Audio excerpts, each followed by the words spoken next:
All right, welcome back to Double D's podcast. We got Donnie Duke here, Don D, aka Zooming Out Loud, and just we're gonna talk about whatever. So what are you in the mood to talk about today? Be careful what you wish for. Oh yeah, I think that's elaborate on that, my friend. so. Like in the Millette case, Oh yeah, right?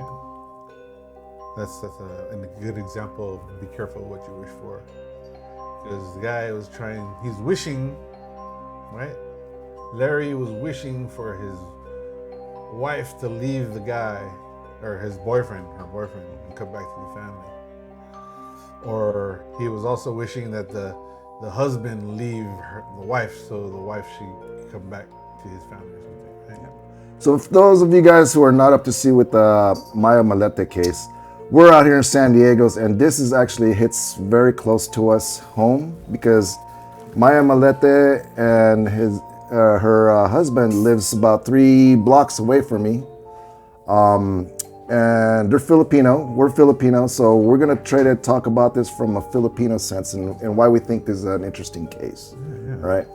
So Donnie Duke was stating that be careful what you wish for, and one of the things that we were talking about is from the Filipino culture is that we believe in a lot of this witchcraft and wizardry, and if you follow the case enough, that one of the motives that what's her husband's name again? Larry had was, or one of the motives that the prosecution had was that he was using witchcraft to put a bad spell on the wife to try to get her back. Yeah.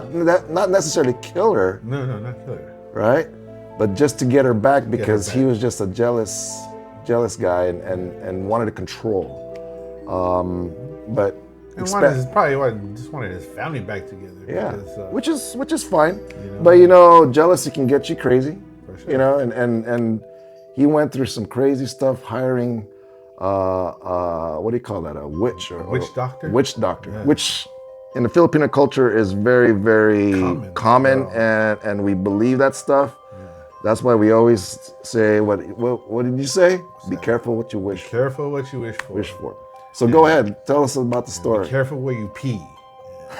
Yes, we'll expand on that one afterwards. I got a story for that one, but go ahead. Yeah. Be careful what you wish for. Be careful what you wish for. So, because you never know what you're gonna get, right? The outcome might not be what you're expecting. So, as like what happened, I think what happened in that case is what he was wishing for the wife to come back and stuff like that, and the person that he prayed to, or he was praying to, the spirit, realized that wasn't the problem. But the real problem was Maya herself. So instead of getting rid of the, say, boyfriend or bringing her back to him, the problem was just take her out of the whole equation, the whole situation. Yeah. Part of life. The way I say it's like if you use AI prompts and you ask, do this for me. If you're not descriptive enough to the witch doctor, it's gonna come out. It's gonna come out some bad stuff, bro. And I think this is what happened. You know what I mean? Lo and behold, he just wanted his family back. Yeah. And ended up disappeared. He wasn't using the right words, testing the right spell. Wasn't using the right AI prompt. That's it.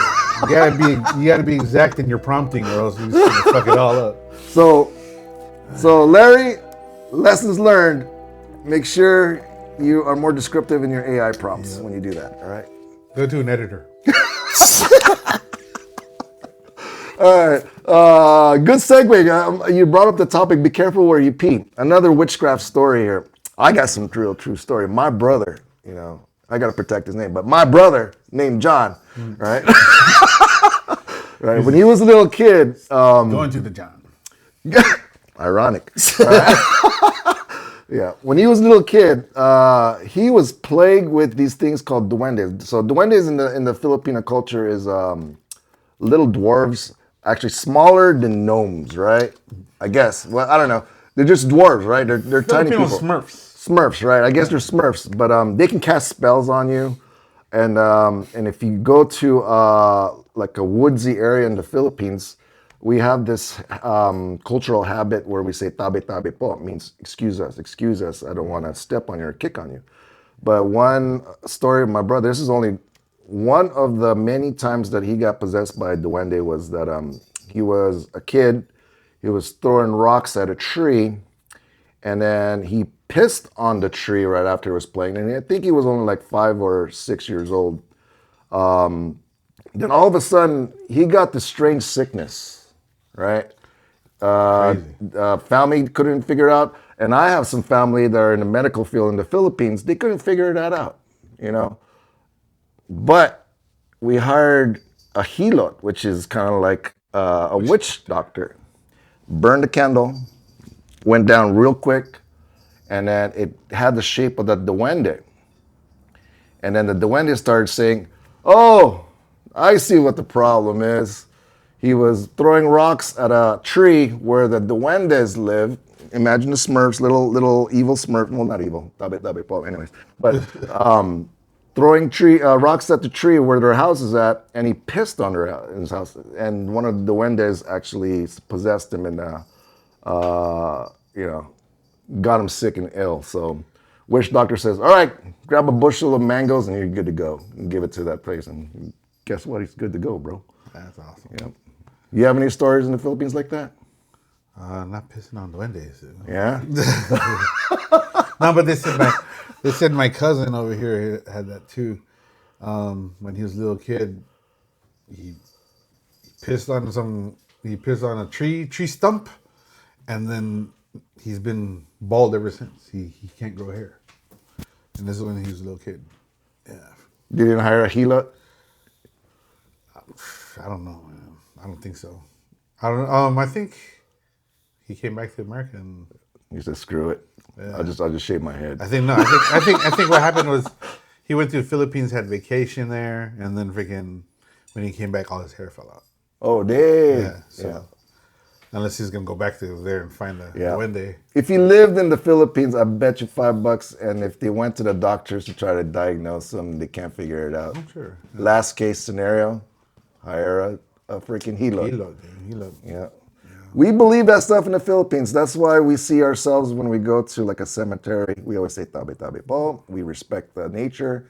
Even though we're Catholics and Christians, by religions, we still believe some of these. I don't want to say folklore, but the ancient healing arts. Healers do that. Yeah, this stuff. Yeah, spirits and it's deeper than what we see in the normal world. Normal world's very binary. What we see is what we think exists. But I think from the spiritual sense, it goes older than regular physics. You know what I mean? And Duke and I have always been talking about quantum physics and alternate realities. And we've always said that, you cannot dismay or not think about the spiritual realm. And Filipinos can see that, and that's where I think the Maya Millette case, and I think the defense is Filipino too, right? Yeah, her lawyer or his lawyer is Filipino. Oh, but not the prosecution. Which I'm surprised because the prosecution is all American or AKA white. If I was him, I'd hire another lawyer. But that's a trip, though. The prosecution is like, "Oh yeah, you cast a spell, you're guilty." Yeah. You don't know how many times I wished bad jujus on people, but like Donnie Duke said, be careful what you wish for because sometimes it doesn't come out the way you actually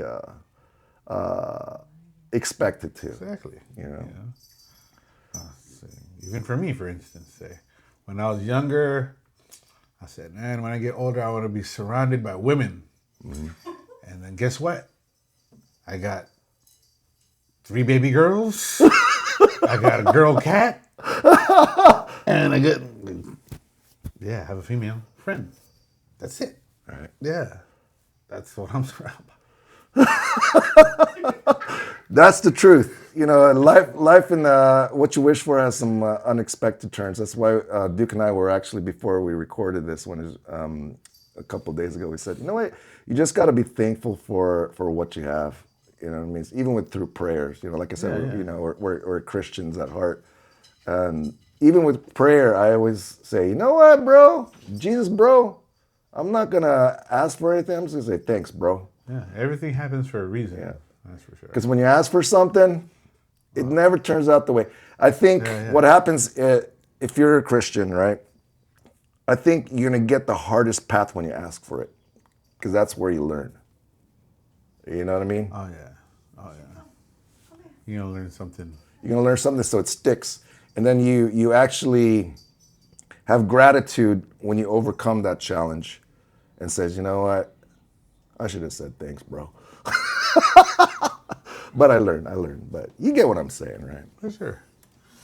Have you seen that movie, The Obsession? Actually, my daughter told me to go watch it. Yeah, I want to go see it. I want to see it. That's another wishing thing, right? Yeah, exactly. So that's kind of like what we're talking about. The guy said that he wants her to fall madly, deeply in love with her, and she did. And she went mad. Or she went mad, right? It was against him. So that's kind of like the same thing. You know, just what you put out there into the universe, it doesn't matter what you want. If you ask for it, and it's gonna happen.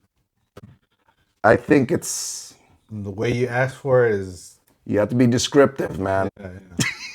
Totally context. But to get rid of trying to be descriptive, trying to prevent a bad juju happening, don't ask for shit. Just be thankful, bro. Yeah, just accept what you get. Accept it. Accept what the life is throwing at you, because that's what it is, and just navigate from there. Because you brought up an interesting topic about accept what it is. Remember the conversation we've had about alternate realities, where it's either positive or negative. We're either dead or alive, but we're at that state at the same time. That's quantum physics, right? We're dead right now. We're dead right now. There's an alternate reality, but this reality right now, from the real physical realm that we see this right now, is we're alive, and we have to be thankful for it. From someone's perspective, they're seeing us as alive. That's quantum. That's quantum physics. They said that you can be in both states at the same time, meaning either dead or alive, but an observer is the one that determines the state. Exactly. Right. So give me that, buddy. Well, I think we have some control over that. I think, when they say mind over matter, for sure. Yeah. If you stay positive, it's positive jujus will come. If you look at people who are negative, they always become victims. Yeah. They always look for an excuse. And that's the one biggest challenge I think us humans have to go through, is that we're by design to be negative. It's just the law of chaos, the chaos theory, right?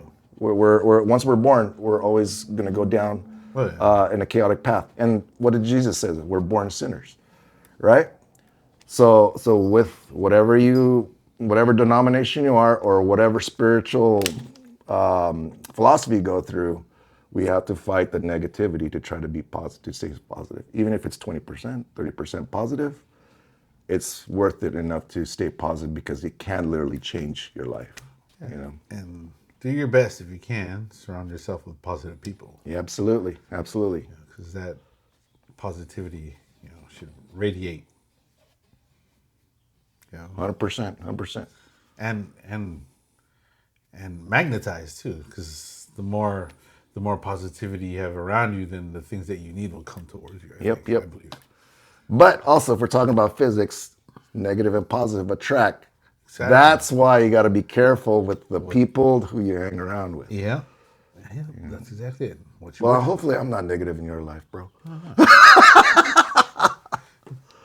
I saw a good quote on the internet yesterday. This is about relationships, right? It really caught my attention. It says, be with someone who you don't just get along with. All right, think about that. Be with someone who you can't be happy with. Think about that. Be with someone you can't be happy with. Why? Because you want someone there to be standing next to you when you are in your darkest moments.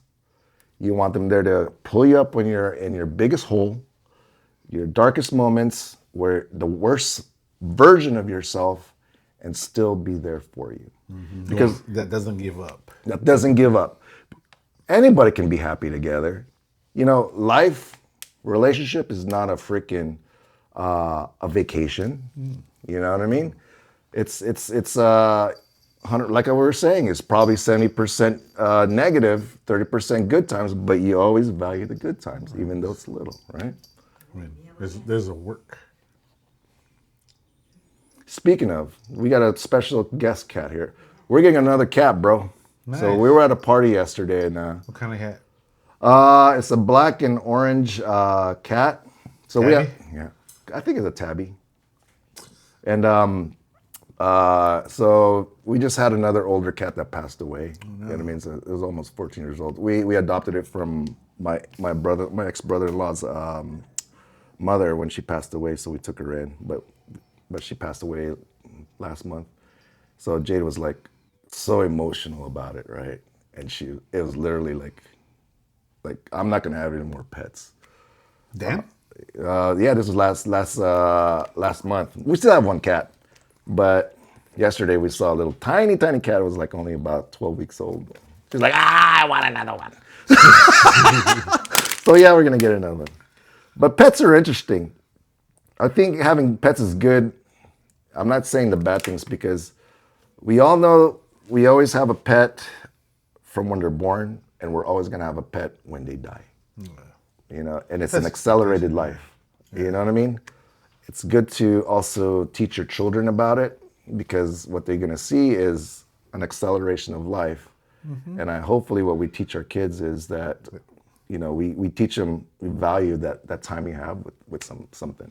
Yeah, you know? Teach them how to deal with the grief. The grief is the hardest thing to overcome, you know? For sure. Yeah, you got to stay positive, and that's why they have a lot of celebration of lives during funerals, is because we do not focus on them not being here. Is that we've always focused on them living the afterlife with us, you know? But yeah, what else you want to talk about, bud? What's good? Health. So how are you feeling, bud? So those of you guys know my buddy here. He's going through some challenging times with his health right now, but he's staying positive. You know what I mean? And we were talking about healthy ways for us. Let's talk about us men in general. You know, we go through a lot of things in our lives. We shoulder the burden of our families. You know, as a man. You know, as a man, we that's our role in here. Sometimes mental state gets taxed, but we always say everything's fine, which is normal. But it becomes to the state where your body starts to break down. Your mind starts to break down first, and your body starts to break down first. So my boy here, you know, if you wanted to elaborate on your condition right now. Right now, I'm going through kidney failure, right? I'm at a stage 4 CKD situation, and currently I have all these catheters in my body right now. Oh, hold on. So I got renal tubes, one on each side, and then I also run a Foley catheter. Apparently, I wasn't draining properly through my Foley, so they put in the renal to make sure that the blockage in my lymph system would clear out. And, you know, looks like it's clearing out. I mean, it was the me juices were much redder before, but you know.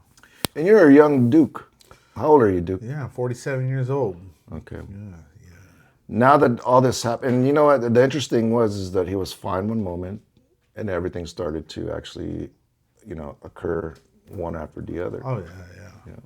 Well, what do you attribute actually you think that happens? I know you may have some theories around it. My theory is because I pretty much eat whatever everyone eats, and drink what everyone drinks.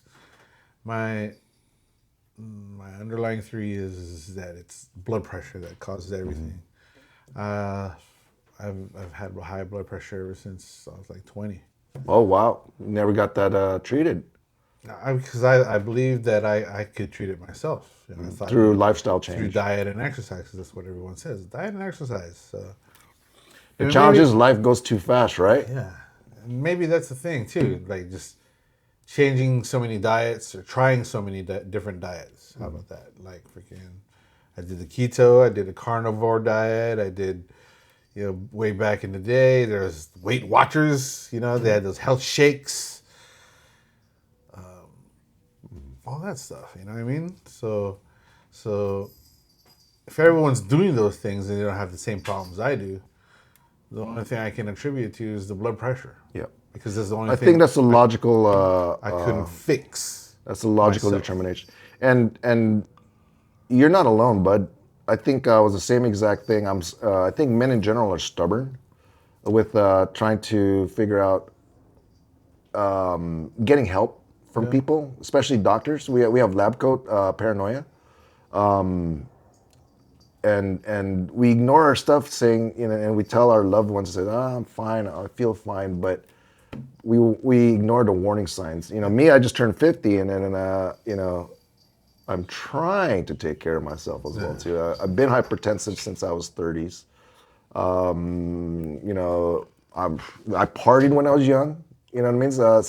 And I survived it. People do. Yeah, and we survived it, and I felt like I'm pretty. If I survive that, I can survive a little bit of a hypertension. Right. You get a little out of your head, probably. That's what it is. When you're 30, you feel like you're still indestructible. Yeah, still when you're Superman. 40s, you're like, oh, dude. 50s, I just turned 50 last month. I'm like, dang, half a century. I broke my first bone a couple of years ago, Yeah. Tell us how you broke that bone, bro. Yeah. Well, I was riding my high-powered scooter. How old are you? When it happened? Yeah. Like 45, 35. My scooter, So he felt indestructible after 42, all right? So that goes to tell you. 55 miles per hour, and I was wearing all the gear. The only thing I didn't or missed that day was my wrist guards. And when you're going 55 on a scooter, you can't turn like this. You have to kind of lean. You have to lean like a motorcycle. Yeah, it's a two-wheel. This is my first scooter, so I did that. I flew over the bars, and I skid like this, and I hit the curb, and I broke my wrist. My first wrist. 55 miles per hour. Yeah. Yeah, luckily I was wearing a helmet and stuff, and luckily the only thing that broke was my wrist.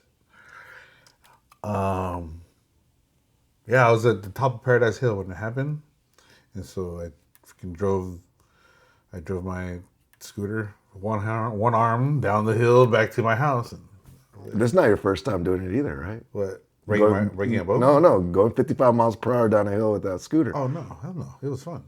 It was great. 45 years old, he did this, so he felt indestructible at 45. Don't do it. What happened to that scooter, man? Oh, so I ended up, I fixed it, and then I had it going for a while, then I crashed it again, and after I crashed it again, I said, this thing's a death trap, dude. I put it up on sale, I put it for sale on, what's that, OfferUp, and somebody came by and bought it for like 10% of what I bought it for. Dang, because of the death trap. You just told him, hey, Yeah. I bid you good luck. Yeah, by that time the lithium cells were already dead. Oh, they're starting to degrade. They're dead, so I couldn't get a charge on it. So that's another reason why I wanted to get rid of it. I was like, fuck this thing. You know what I mean? I'm not a, what do you call it? Evil Knievel. Electrical engineer. I can't just fix everything, you know what I It mean? might explode on you, right? Yeah, exactly. But the irony of it is, though, as I came into this house today to set up the recording, I saw a freaking scooter in your living room. Yeah. Your mom's old scooter when she used to use her, right? Oh, yeah. Don't tell me you're going to try to mod that sucker. Well, a little bit, you know what I mean? I gotta put some style to it, If you're going to be rolling in that in freaking Walmart, you might as well go at 55 miles per hour down the aisle, bro.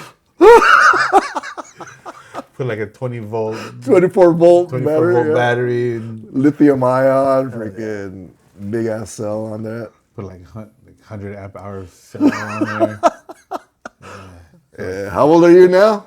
We're gonna document this. 47 years old. That was the only 2 years after, and he's still scooting. Yeah, it's good, you know? That's what life is. Life, you know, life is for the living. Live it. Yes. You know what yes. I'm saying? Don't just because I have these problems, I can't just be stuck in bed. It's all about mind over matter, like we stated. You know what I mean? So you have control over your mental well-being. Yeah. You know what I mean? And you just have to know that our brain is wired to be negative. We need to unwire it. That's the thing. So stay under 55 on any machine, if it's not a car. Yeah. AKA, for those of you who are in Europe, this is miles per hour, so this is faster than 55 it's like kilometers. 120 kilometers per hour. Something like that, times 3, right? Yeah, Times 0.3, so 100 and something kilometers an hour. And the only thing he made a mistake on is not wearing his wrist guards. And the other time I broke my other wrist. Dumb. What was this? Another one, huh?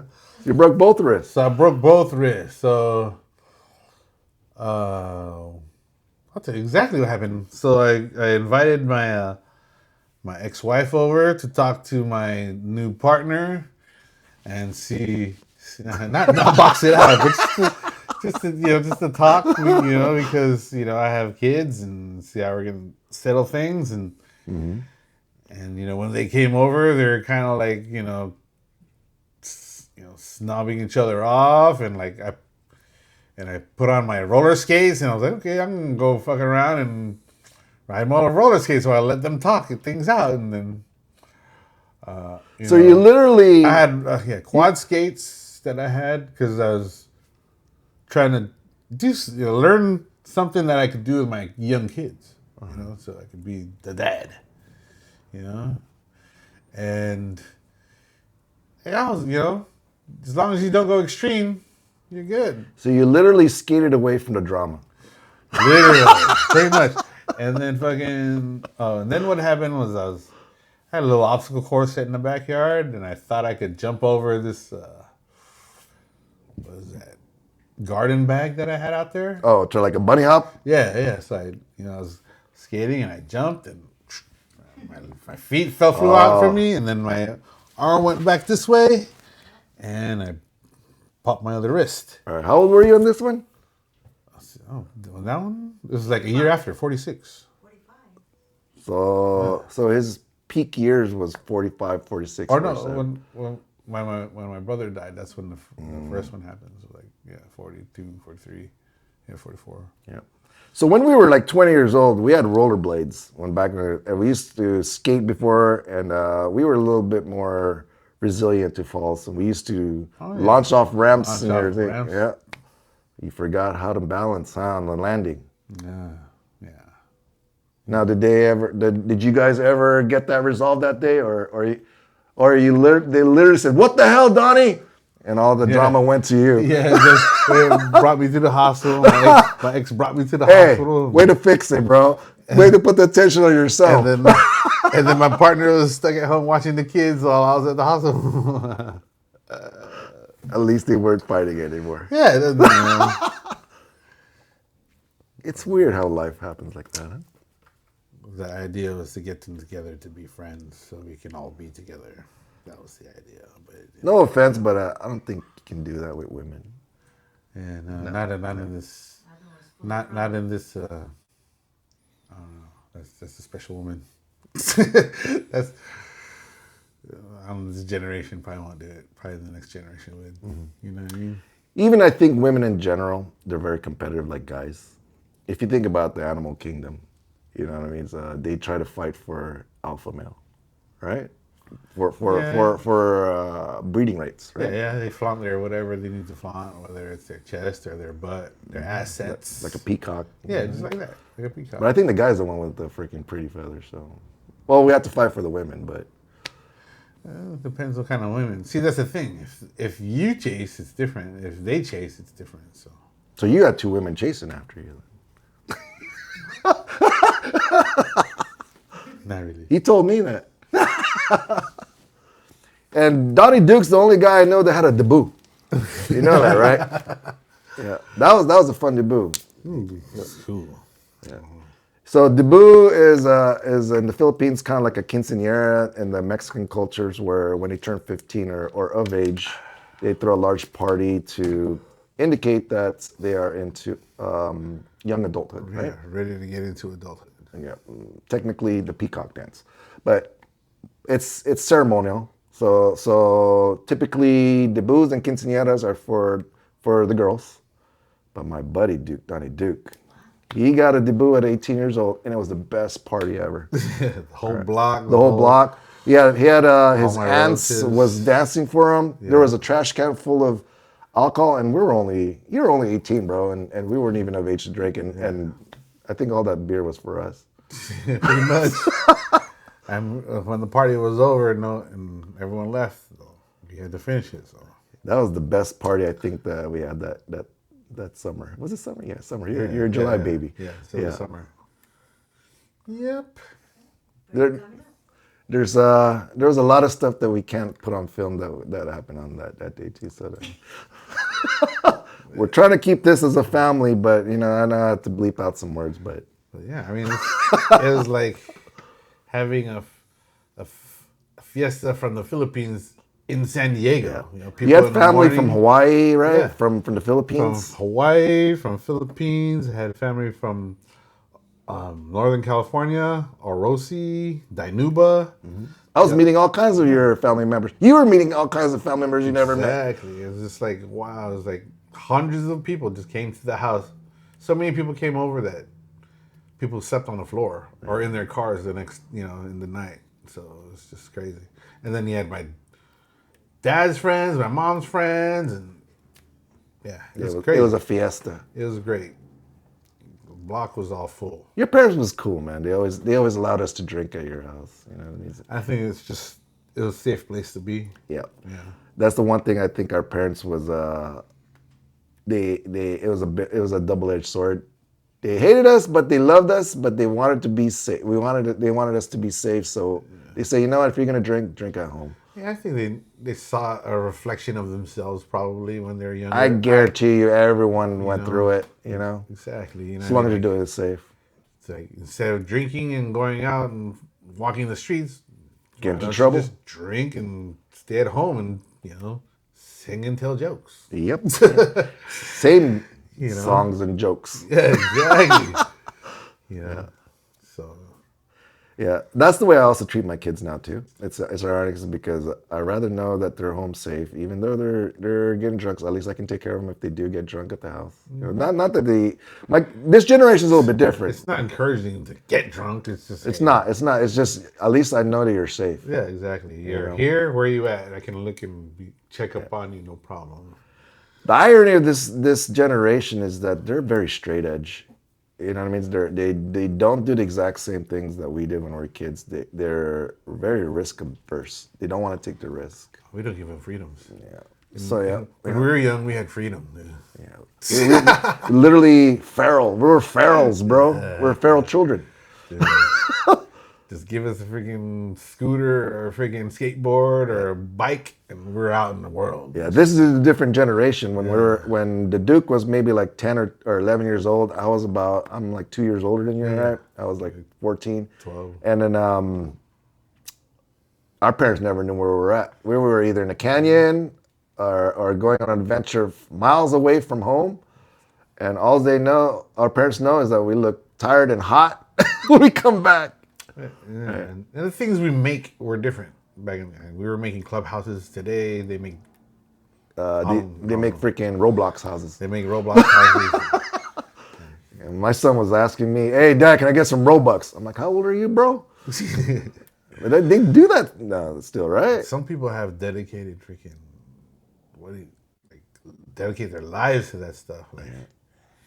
If you throw away their PS5, it's life's over. Exactly. Yeah. Funny story. My son, right, with Robux.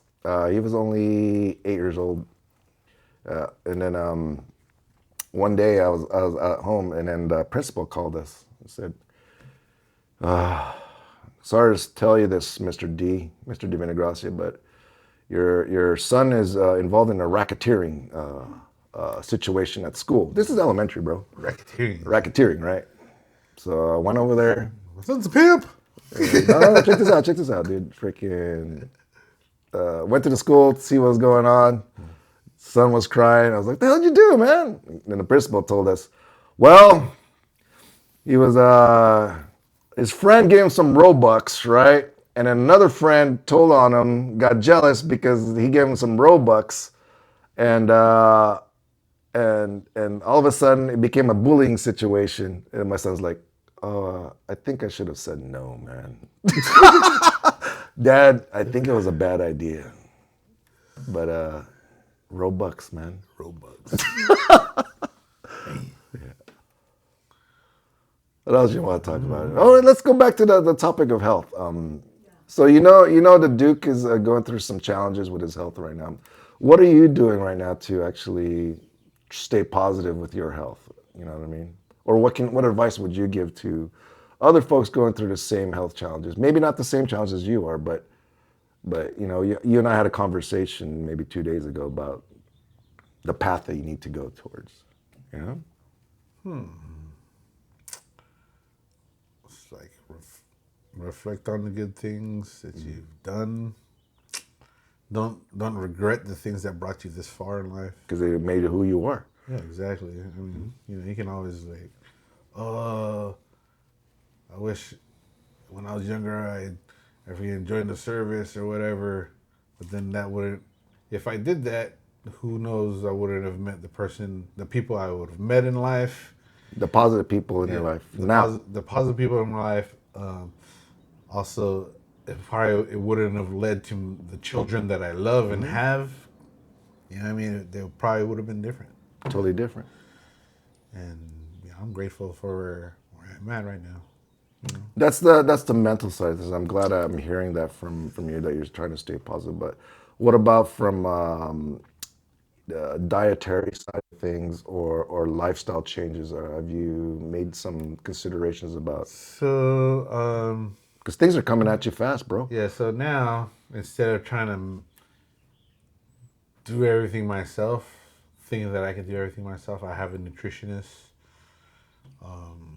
and you know, just letting me know what I can and can't eat now, which is a lot of things. And you know, I bought a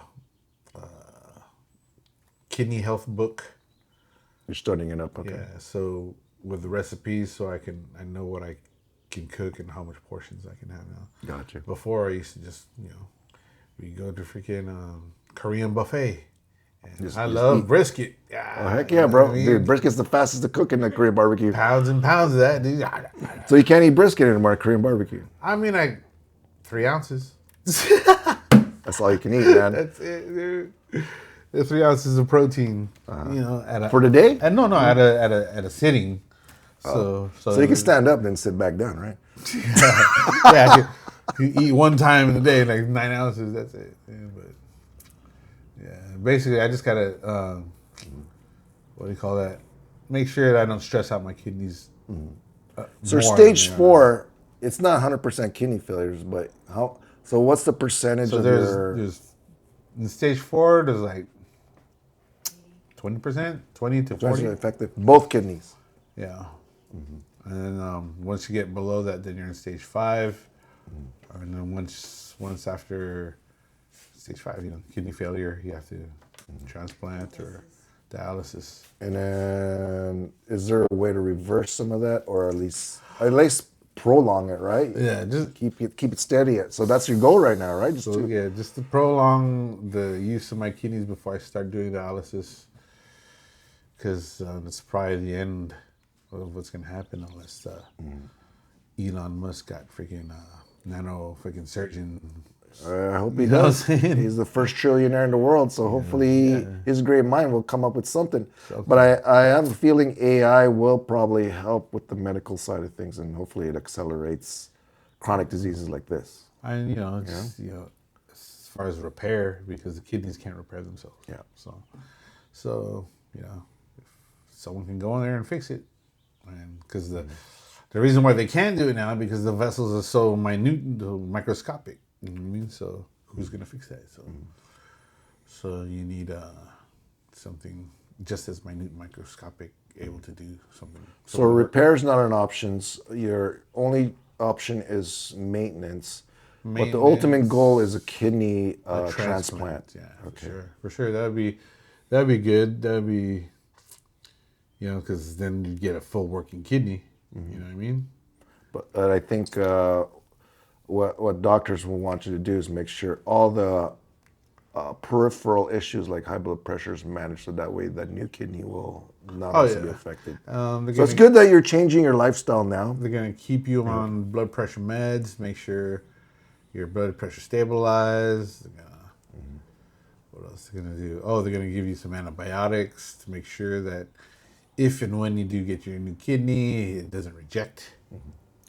So the interesting thing you told me about kidney donations here in the U.S. is they can't put you on the waiting list until your actual kidneys failed, right? And you're in stage 5. Yeah. Granted, you did put some clarification that if they'll do a kidney transplant if you have a willing donor now, but to be on the waiting list, you actually have to have failed kidneys. Stage when they're... Which is, I think, I don't want to say bad, but to think about it, there's probably people are already waiting on that list. Of all ages. Yeah. And I just... But I'm just wondering, for your sake, for my buddy's sake here, is that, they should already put you guys on a waiting list stage 4. If stage 4, they, when they start seeing that, okay, we're trying to do quality of health, maintenance of health here, it's not working, you know what I mean?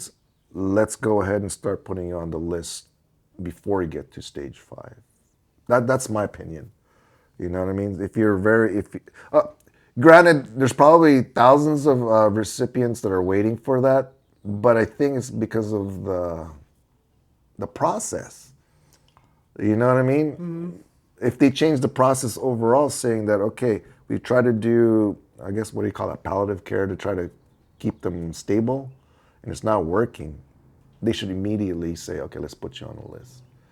But it's to the point where it's so inundated in the kidney donor list that, it's almost impossible to get a donor, you know what I mean? It's a match or something like that.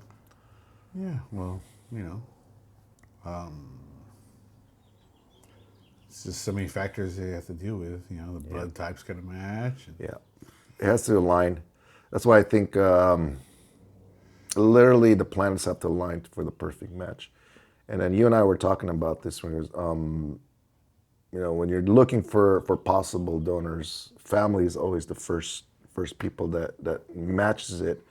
But there is pros and cons with that, because if you have a significant history of kidney problems in the family, what's the health of the person that's donating it, as well as the longevity of the kidney that you're going to get as well too. But I think it's all systemic. Yes, I've seen that. It's like, or I Googled it, This is like the AI. It's like, I think doctors are Googling stuff now too. Life expectancy after a kidney transplant is about 20 years. Oh, that's good. It depends. It depends. From a cadaver, that's from a live kidney. So if you get one from a cadaver, it might be like 10 to 15. It's not too bad. You know what I mean? So from the point of say diagnosis to kidney failure, then your kidneys actually fail. Then there's that time. So managing. So if they can manage my kidney failure now, maybe I won't need. I won't progress to stage 5 for like 3 or 4 more years. Mm-hmm. And then when I'm in 5, I'll be in there for a couple years, and then finally do dialysis for a couple years. Hopefully not, but in by that time, hopefully they find a kidney that matches, and that'll add the 10 to 15. So you've crunched it through your head already. Looks like you've planned it out. Yeah, I've been thinking about it, because they give you this when they talk about dialysis, they ask you, they show you this video and what do you want to do? You know what I mean? Your kidneys, it shows you, your kidneys are failing. These are the options you have. You can do peritoneal dialysis, or you can do hemodialysis. What's the difference with the hemodialysis? So hemodialysis, you have to go into the clinic, and what they do is they clean your blood then, right? Yeah. So that's what dialysis is they clean your blood, but before they can put you in there, they have to make a fistula. So they reroute your vein in your arm, or mostly in your arm, because that's where they do it, so they can have an access to where they can drain and clean your blood and put it back in. And the other one, I'm guessing, goes straight to your kidney, right? Filter? The other one, no. The other one is actually in your peritoneum. It's in your stomach lining. So what happens is they give you, let's say, a liter of fluid, and you put that into your stomach lining, and everything that goes into your stomach lining, everything will absorb through your stomach lining. All the toxins will go through your stomach lining into that solution, and then you have to take the tube and empty it out. So it's kind of like washing it yourself out, like gargling. It's kind of like distilling. Yeah, it's the water's the filter for some of that stuff. Yeah. So you're putting the water in, and you let it sit there, and then you freaking dump it out. Which is easier on that one you can do at home, and you're supposed to do that one apparently 3 to 4 times a day at home, or hemodialysis. Is it like once a week, or hemodialysis is 3 times a week? Wow. Right, and you're sitting in that chair for maybe 2 to 4 hours, as opposed to being at home.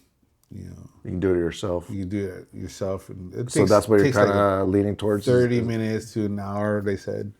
Yeah, and that's why it gives you a little bit more freedom to do things. Apparently, I'd be able to like even travel. I just have to set up my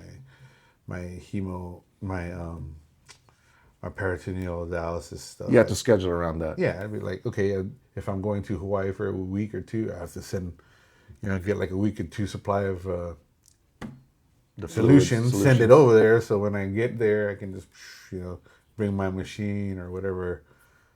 Or even it gets a little bit challenging when you're on long flights, like to the Philippines or something. That's it, yeah.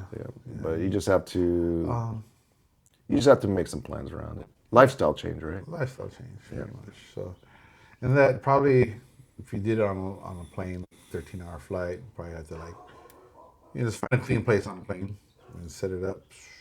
Just make sure the seatbelt sign is it's not on. We got Mr. Kalukag in the bathroom still. We got experiencing a little turbulence. So. All this fucking fluid on my body. Is it good? Yeah, we good. We good. Somebody smell like pee in here. But all right. Interesting. It's good that you're actually already thinking about your lifestyle changes. But you can do that, or the ultimate one is you don't opt for any of that, and you just say I want palliative care.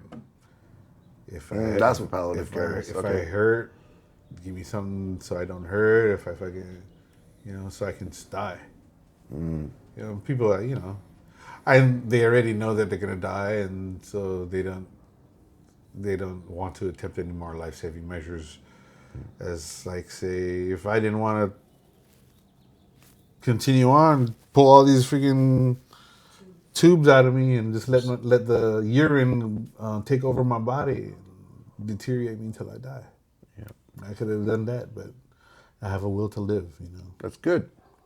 Remember what we said in the beginning of this. Your body is by default trying to go into chaos. And I'm glad that you brought up that you're trying to stay positive, because that's what you need to actually heal yourself. You know what I mean, brother? All right. And then let's think about all the stuff that you have control over now. You have control over your relationships with the people you love and care about, right? For sure. You have control over your current, care right now, as far as your diet, trying to stay healthy, mental and physical. You know, you're doing your research, so you have control over that, and it looks like you're making some good attempts in trying to stay positive and trying to go into the right directions until the time is right for you to get that kidney. You know? Yeah, for sure. Yeah. Your blood pressure is good? Yeah, pretty good. Pretty good. And what's it? 127.80? Dang! I'm averaging like 140, 135. Yeah, get that out, brother. Yeah. Funny story. When my doctor retired 2 years ago, he had me on 20 milligrams of lisinopril. So I don't want to see another doctor. Never saw another doctor, so never got that refilled, right? So I did my own research. You know what the best blood pressure medicine is? That's two effective things. Viagra. Viagra. More sex. That's it. But I did it for the blood pressure. Right? Lo and behold, this is just 3 months ago. 3 or 4 months ago, my doctor says, "Hey, you need to freaking come here. You're turning 50." And so I said, "All right, let me set up an appointment with my new doctor." Freaking millennial and shit, dude. So it's like, "So you haven't seen us for 2 years, right?" I'm like, "Nah, I got it under control, bro." And then my doctor's like, "So what are you doing for blood pressure?" He goes, "Viagra." He was like, "Bro, we're giving you lisinopril twice as much, dude."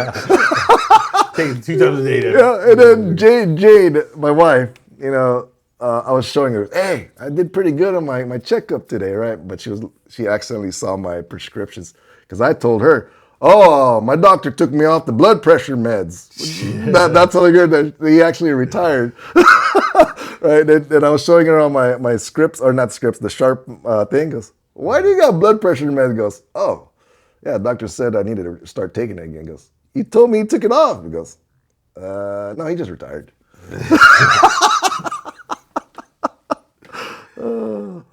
But those 2 years was fun. You can take care of it yourself, man. Right. But yeah, I think we're Google doctors. Sometimes it's good to do your own research, but even with AI nowadays too, that's pretty great. I'd be asking, "Hey, bro, how can I make myself healthier?" And it's giving me advice now. And they have these hallucinations, and you got to be careful if it's true or not. Because I sent out an email that was AI generated, and my boss is like, "That ain't true." It's funny when you see emails from people who have no freaking sense of grammatical correction, and then all of a sudden they write this long email that's grammatically correct and very freaking cohesive. I was like, You didn't write that. You didn't do that. Let's go take a break. Let's go.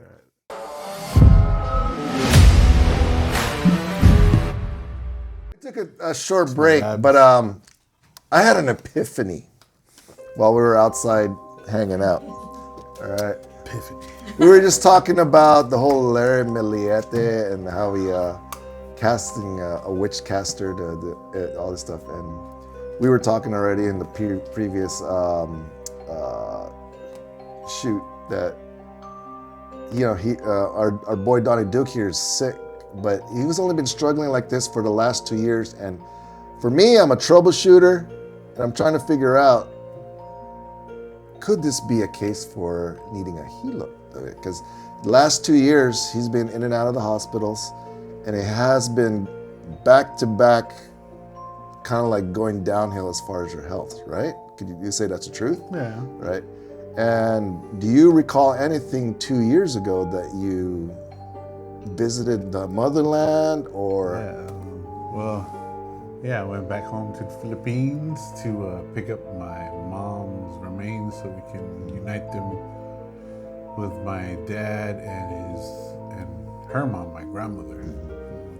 So we picked them up, got them cremated. And you were fine during that time? Actually, when I first arrived there, the day one after landing, I was okay. Then when we got into the province, I started not feeling well. Bro, the province is the most prevalent places where a lot of that stuff happens, right? In the Philippines. And right, man. Because like I don't know. Before we stopped by the house, or before we stopped by the relative's house, we had stopped by the cemetery, and we were looking to see where the grave was. Did you pagpag? What's that? You have to shake before you go home. So you have to go to a different place. So in the Philippines, whenever you visit somebody who just recently passed away, or you've actually just first time seeing them after their death, and then you go visit them, the spirits are still remaining. This is the Filipino culture. So what you have to do is after you visit them, after not seeing them after they're buried, you have to not go straight to your home, right? You have to go to a different place or a place of where you're staying at. Oh yeah. Yep. So you have to go somewhere else, maybe to like a mall or something like that. So that way the spirits don't follow you to your resting place, like your where you're staying out. But typically in your house in the Philippines, if you're staying in there. I'm not saying it's your mom that's actually doing that, but other spirits can also interact with you as well too, because your mom's in the spirit world. There's a lot of people that it opens up a new realm. You know what I mean? With other spirits that could probably try to interject into your lifestyle. So you were in the Philippines. You started getting sick when you went in the province after you went to the cemetery. So I went to the cemetery, tried to look for the what is it called? Their tomb, yeah, because they don't bury them. They stick them in little. Those little like the box or yeah. Because they bury up, right? Yeah. So we went over there, tried to look for it, couldn't find it. Mm-hmm. So then we went to where my relatives were hanging out, and they were there, and that's when I started getting sick. And then I had to go home, had to rest, and I thought I just needed like some Pepto-Bismol, some Kaopectate or something. Mm-hmm. Looking for that, couldn't find any of that in the barangay, you know. So were you doing your old traditional tabi-tabi po in the cemetery? No. Bro, I do that here in the U.S.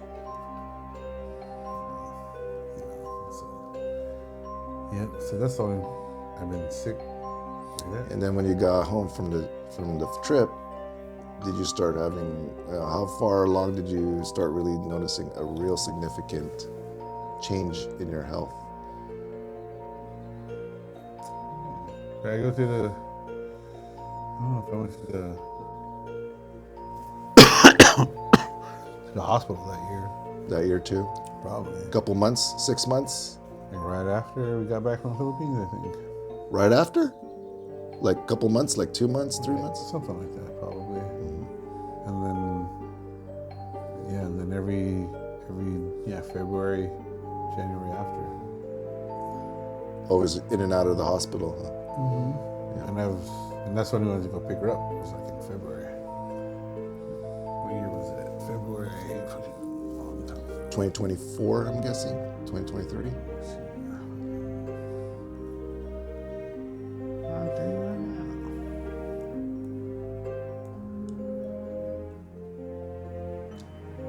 So I think. So after that, you started having some really challenging times with your health and in and out of the hospitals. I think there's a case I think we need to actually see if we can find a hilo just to translate some of this stuff for us, what's going on with you. You know what I mean? Abularyo, is that what you call it? So anybody who's watching this, do you know anyone that can actually help translate things from the spiritual side of things? In the Philippines, we call it Abularyo, right? Abularyo. Abularyo. What is an Abularyo? It's a healer. Healer. Witch doctor. Yeah. Filipino witch doctor. Yeah, because who knows?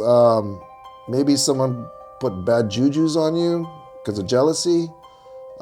Maybe it could be some bad spirits when you actually visited the cemetery. It could be all kinds of factors, but you know, not only are we looking at it from a scientific perspective, we're also looking at it from a spiritual perspective to see what happened as well too. Okay. You know what I mean? Any curses? Because when we first started this vlog here, we said that we're very, we believe in those stuff as a Filipino culture. You know what I mean? There's some wisdom in the occult. There is. Scary stuff. Evils around us, we have to figure out how to fight it. So So if you know anybody is an Abularyo or Hilot, make sure you comment on this feed here and help out my boy Donnie Duke. And we'll get you on the vlog and help. We can probably even video the whole thing. Yeah, maybe we can. Who wants to watch that? I think Heal me live. How about that? Heal me live and see what happens. Yeah. Who knows? He might grow a third kidney. Donnie Duke's a good grower too, if you know what I mean. So.